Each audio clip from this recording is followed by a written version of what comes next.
عزیزانو د الله تعالی یو درې نومونه داسې دي چې د هغې ډېر خیر او برکات دي چې انسان هغه وایي. یو نوم د الله تعالی چې دی هغه مالک دی. د مالک معنی ده حقیقي باچا. دویم نوم د الله تعالی چې دی القدوس دی. د دې معنی د الله تعالی د هر بدۍ او د برایو نه الله تعالی پاک دی او پاکیزه دی. او دریم نوم د الله تعالی چې دی السلام دی. سلام معنی سلامتیا والا او بے غیب ذات تے اللہ تعالی. محترمو دا ولنی نوم د الله تعالی چې المالک ما وی دا چې څوک د سهار لمونځ نه بس سل بیرې وایي نو دی به الله تعالی ډېر زر مالداره وګرځوي. دا موږ ته یو شیخ صاحب د هغې دې اجازه راکړې ده. هغه وي د موږ پلار ته دا عبدالغفور عباسي رحمت الله علیه چې شیخ صاحب د مدینې د هغې دا اجازه رالیږلې وه، د دې اجازه ته ورکړه. نو دې وجې نه چې څوک دا یا مالکو یا مالکو سهار لمونځ نه بس سل پیرې وایي نو الله تعالی ډېر زر دی چې دی به غني او مالداره وګرځوي. دغه دویم نوم چې ما ویلو القدوس چې څوک یا قدوس یا قدوس دا وظیفه کوي کثرت سره ډېروالي سره دا وظیفه څوک وایي د ده چې څومره روحاني بیماری دي بدن کې مطلب ده چې تکبر دی، غرور دی، عجب دی، بدنیتي ده، حسد دی، دروغ دی، غیبت دی او څومره برایانې ده کې دننه روحاني موجود دي چې څوک دغه نوم د الله تعالی وایي یا قدوس یا قدوس ډېر کثرت سره وایي نه دنه الله تعالی دا روحاني بیماری چې څومره سته ده په عبادتو کې وسوسې راځي څومره روحاني بیماری دی د بدن کې نه دنه به الله تعالی دا که بیماری وباسي چې یا قدوس وظیفه څوک کوي. او دا دریم نوم د الله تعالی السلام دی.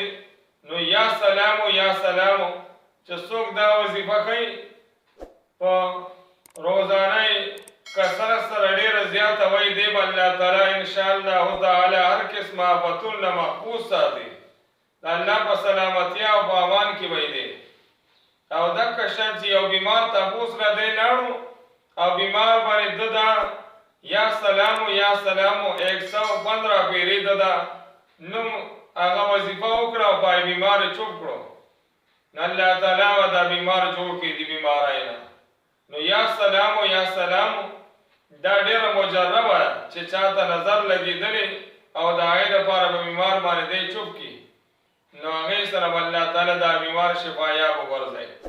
دې وجې نه عزیزانو دا یا سلامو چې دی السلام علیکم دا راغلی دی چې ته یو چا باندې سلام واچې نو حدیث کې راغلی یو پیره نبی علیه السلام ناستو یو صحابي راغی هغه وی السلام علیکم نو نبی علیه السلام جواب ورکړو چونکې سلام اچول سنت دی جواب ورکول واجب دی. نبی علیه السلام دغه صحابي دپاره چې لس نیکی شو. یو بل صحابي راغلو هغه وی السلام علیکم ورحمت الله نبی علیہ السلام والا جواب ورکو ورته وی د ده دپاره شل نیکی شو. بیا یو دریم صحابي راغی لږ ساعت پس هغه وی السلام علیکم ورحمت الله وبرکاته نبی علیہ السلام والا جواب د سلام ورکو او ورته وی د ده دپاره چې دی هغه 13 نیکی دي. نو دا شانتې حدیث کې راغلی چې څوک هغه سلام اچوي نو هغه بری دی تکبر نه. یو بل حدیث کې راغلی چې څوک سلام اچوي نو دغه سلام اچولو سره چې دی مجلس ته دله اجازت ورکوئ. که څوک سلام وانچوي مجلس ته را داخل شي نو تاسو له اجازه شته چې هغه مجلس کې هغه اجازت نه ورکوئ. نو دې وجې نه انسان په یو کس سره محبت او مینه او هغه محب جوړېدل د درېو وجو نه کېدی شي.